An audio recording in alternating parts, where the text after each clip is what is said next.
A bittersweet reflective poem.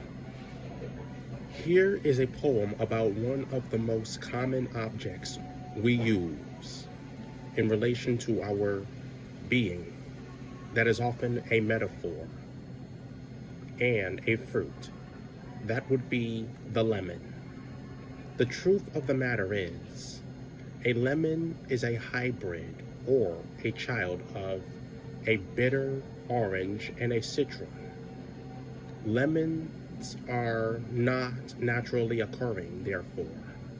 Similarly, many of life's problems are not naturally occurring. There are some problems that are, but there are some that are produced.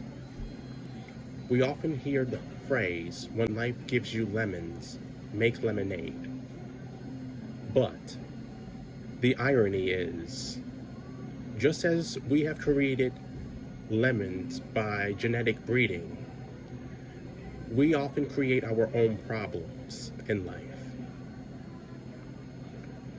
Now, creating things can be a good thing or a bad thing.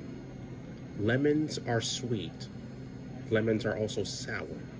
That is a bittersweet truth. Life in this world is bittersweet. There will be pains and joys, and that is no different from a lemon. Thank you for listening.